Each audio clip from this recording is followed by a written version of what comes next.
What's up, YouTube? Thanks for clicking on my video. In this video, we're going to be learning how to create and import your own custom models into Dimension CC and how to do that using the Adobe suite.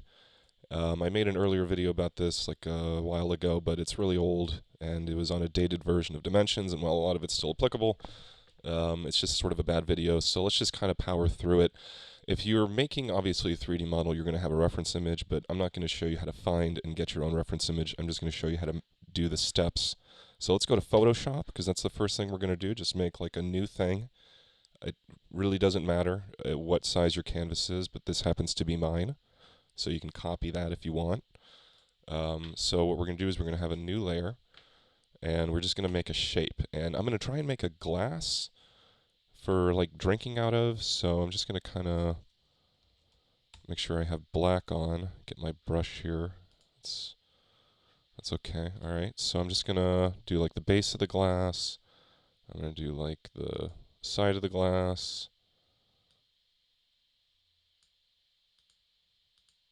And then I'm going to come down, do the interior,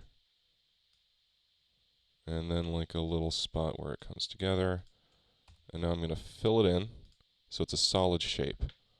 Let's kind of clean up this edges here so we get like a nice hard edge.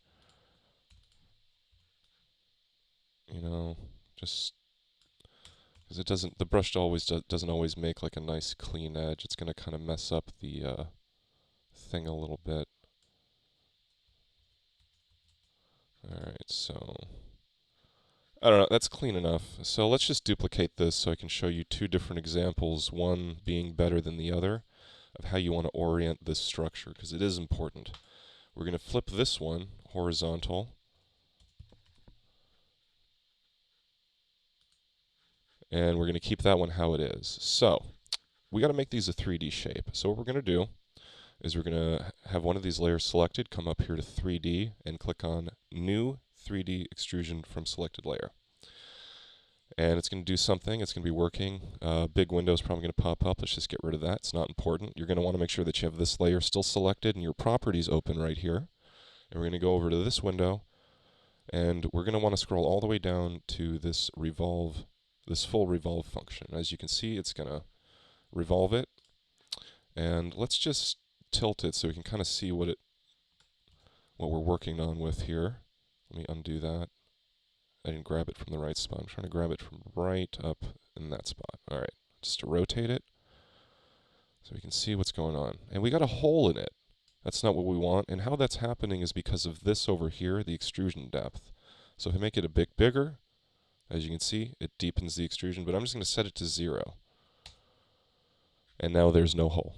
It's much more like a cup. And so I don't have to rotate it again. I'm just going to undo so it's back at flat position. And then I'm just going to make the 0 from there, because it's just sort of a... Oh, I went back too far. This is fun. Alright, so now I'm going to make this 0. Okay. And I'm going to do the exact same thing to the other side. 3D, new extrusion from 3D layer. Minimize this, stay in the properties panel, go to the revolve function, and as you can see, it looks like a different shape because here is where we decide what axis we are rotating the shape on. And it's rotating on the right side, so we want to make sure it's on the left side rotation. And that looks a lot more normal. Although this still isn't really what we want, because as we can see, the depth of extrusion is not at 0. And this is very important if you're creating glass or transparent materials, which is what we're doing. We're creating a glass. So, I mean, that's it. All right, let's export these. So to export them, you just want to select a layer. All right, and come up here to 3D, export 3D layer. And we're going to select wavefront OBJ, because that's the one that's going to work best with dimensions. And we're just going to put this on our desktop for right now. Now we're going to select the second one. Wait for it to load. There we go. Now we're going to come up here and do the exact same thing. Wavefront OBJ, click OK, and do a different name. All right, So now we're going to go over to dimensions. So let's get rid of this. Come over to dimensions, and we're going to do create new. Wait for it to initialize. Here we go. And once the scene starts up, we're going to hit Command I for import. Another way to do that is just File, Import 3D Model. And we're just going to do the first one. And then as it loads in, when it's done loading, we're going to do Command I again. And we're going to import the second one. Now there's a couple things I feel like you guys are noticing is that it's not appearing in front of us.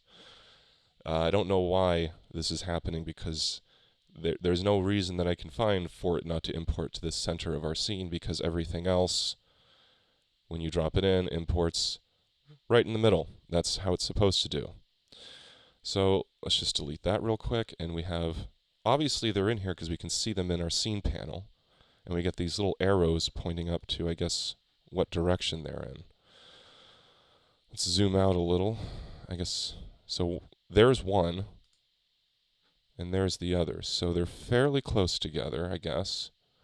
But still, this is not great to have to find them like this. Look how tiny they are. I am so far away from them. So we're just going to come over here in the Properties panel where it says Position, and we're just going to zero it out. And then we're going to come over here to this one, and we're going to zero this one out. So now it's going to be in the center of our scene. Select them both, hit F to bring your selection to the center. So you can see them, and now they're on top of each other. So what we want to do is we just kind of want to move them over a little bit. We're going to move this one to the left, and this one to the right. Now I positioned them so they correspond with these ones. And this one is how you want to do it, where you have it flipping so that the art is on this side as opposed to being on this side. So let's talk about that, because I'm sure you guys notice they're the same thing, but you know, they kind of are lighting up differently. So let's open up and see how they look in a render. And you know, they look pretty good. They look basically the same. So let's slap on a material. Just anything really, just to sort of see how it functions. Let's do that one. That's pretty cool. Does it minimize that? Okay, so I mean it's all mapping correctly, which is great. But what happens when we do transparent, like glass or water? I'm pretty sure we're going to run into some issues. So I'm going to undo that. So I bring them back to the beginning. And I'm going to come up here to glass. And let's pick glass. And right away, I think we're going to notice something. Okay, this stuff here, this is just an issue with the model I had. This is why you need super clean edges. And you just got to be careful with how you build the model, because it's kind of a pain to deal with this stuff. And again, I'm just going to say Photoshop is not the best way to make a 3D model. In another video, I'm going to do the better way. But obviously, not everybody has 3D programs. So let's look at the render and see how it's looking. Okay, they're looking different. I'm sure you can guess which one's looking more correct. Obviously, the one on the left is doing more of the correct things for glass than the one on the right, but still, neither of them are really that great. But this one is obviously the better one. So let's talk about what's going on in this model, because look at this. If I rotate here, you're going to see something that's... Oh, did you see what happened? Oh, there it is. You see that? This is a problem if you're making glass, and you're going to want to get rid of it. Now, if you go over here to your layers, you can see they're just not folders, they're just solid OBJs. But if you click on the arrow, it's got one material on it. Now I'm going to undo. This is very important. I'm going to go back to before they were glass. Command Z, come on. Okay. This is when they were fresh imported. And now I'm going to click on the arrow again. and there's all of these other material layers. So let's go through this and just kind of make them opaque and see what they're for. 1, didn't really change much. 2, I'm not noticing any change. 3, no, not really doing anything. Again, I don't, oh, wow, something happened. Okay. So I guess that just took a little while to fill out because I'm running on a 2015 laptop. And that doesn't seem to do anything. So I'm just going to drop it down again. And I'm going to drop this one down. And now I'm going to drop this one down. Okay. So I get the feeling that these 4 layers have a lot to do with this. And I'm just going to bring them back real quick just to see what they do. This one does nothing. These really don't do anything? Alright, whatever. Just make all those just invisible. Come over to this one in the middle. We're doing fully opacity, and that's really the shell that you want to work with. So now when we click on glass, there's 2 ways you can do it. You can do it like I just did, which obviously won't give you that artifact we were having before. But it also keeps all these layers, which you may find important or not. If you want to keep these layers, you have to do what I just did, which is select it in this option, that specific one, and then put on the material. Otherwise, if you just have the object selected and pick the material, and if we come back, look, all those layers are gone, and now we just have the glass. But because we made them, the unnecessary ones, invisible, no, we still have some artifact there. So I guess you have to come in, pick that specific layer, and make it how you want, because otherwise you're going to get some bad artifacts. And we still have some weird stuff going on here. And this, again, is because I made the 3D in Photoshop, not an actual 3D program, which if you're working in Dimension CC, which is a 3D rendering software, you should really think about investing time to learning an actual 3D program to do this right. In one of my next videos, I'm going to be going over that. So, I mean, that's sort of it. There's not a whole lot we can do here because my initial model has errors in it. And I'm not going to go back for the video, but this is how you do it. That's how you make the shape. That's how you import it. And 9 times out of 10, all of these materials are going to look terrific. 9 times out of 10, they're going to look great. But if you're working with really difficult materials, like anything that's transparent, you're going to have some serious issues, like what you were encountering.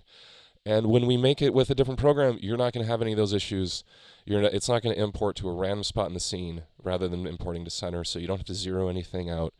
And I'd also noticed that in the past, when I built scenes with all of these different objects that I made in Photoshop, and I would save my scene and then reopen it again in Dimension CC, everything would have shifted position ever so slightly, which is a big problem if you have bottles with caps, anything that has little objects that need to have precise positioning, and they all need to be adjusted. So this is not really a way I recommend doing it, but if you have no other options and all your access is to the Adobe suite, then I guess this is what you got to do. But it really doesn't let you do much else that's very good other than do like rotated objects.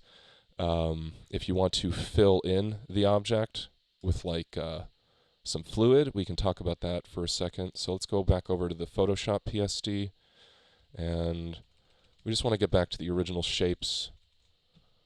So I'm hitting Command Z a bunch, and now my computer's freezing up. Hopefully this video actually gets saved and it doesn't get corrupted, because this is not the first attempt to try and get this all to work out.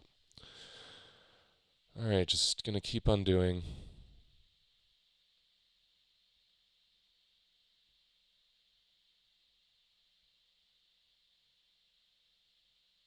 I'm probably going to skip this. Okay, so this is what we want, and we're just going to kind of work with this one. So this little dude we just get rid of. And I'm going to just make a shape.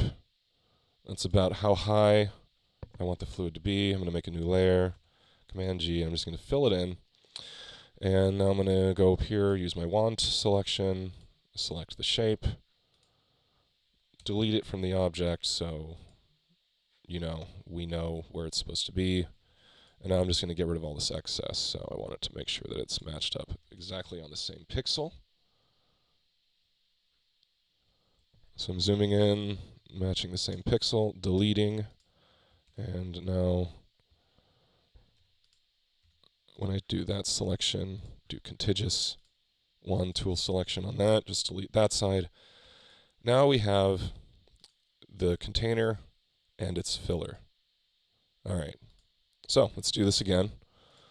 We're going to, I guess, start with the filler. 3D extrusion from layer, sure. Wait for it to do its thing. My computer's getting really hot right now. I'm kind of worried if it's going to be able to finish this video. And minimize that. Come over here and make sure that we revolve it. 0 that out.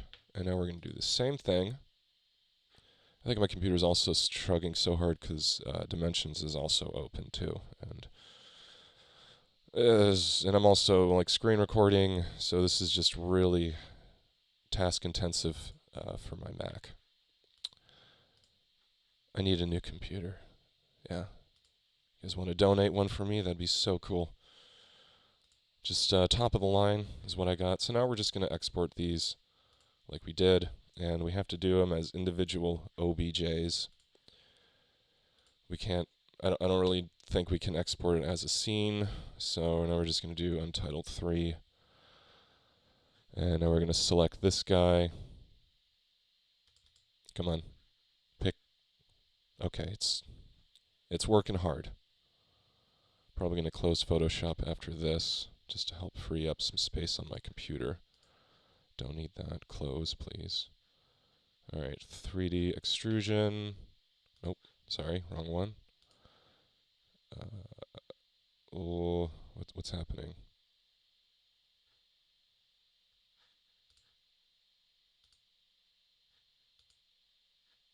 Did I already do it? What's going on here? There we go.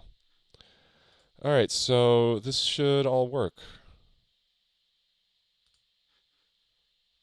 Export 3D layer. I feel like I just kind of confused myself for no reason. Nope, that's not supposed to be a D layer. God, I'm just kind of messing up a little right here. Alright, here we go. Same steps as before, no problem. I know what I'm doing. And let's just quit. Don't save. We're not going to go back and do it. It's whatever. And now we're going to select all these and delete just to free up some space on our computer. Import obj3, Command I. Import obj4. And position, we're going to 0 them out. And we are going to 0 this all out.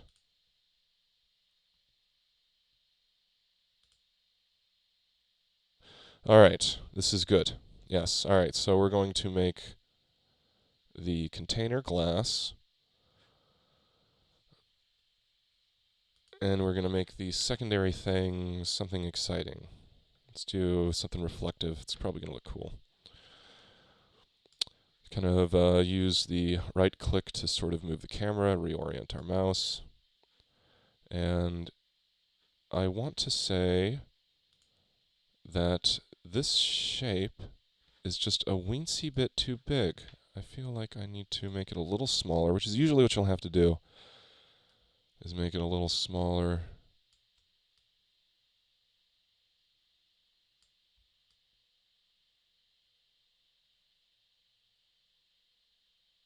Just kind of play with the size here.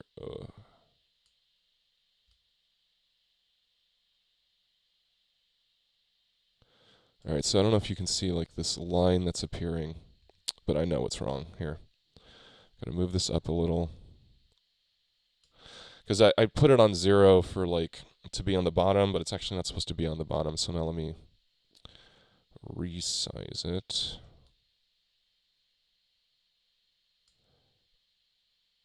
I don't know. That's good enough. You'll probably want to play longer with it just to make sure you got the right thing. And of course, this, glass isn't really the best glass, so let's just kind of... I didn't really do the layer thing to fix it, but whatever. This looks awful. This is why you shouldn't use Photoshop, because it looks bad. There you go. I don't know. Again, I don't recommend doing it like this. I just stop using Photoshop for 3Ds. Just wait for my next video where I can actually show you a free 3D program that'll do everything you need and does amazing exports for dimensions, and it works seamlessly. But until then, this is often a struggle you're going to have working with Photoshop. Have fun, and be sure to slash your keyboard and never come back. Goodbye.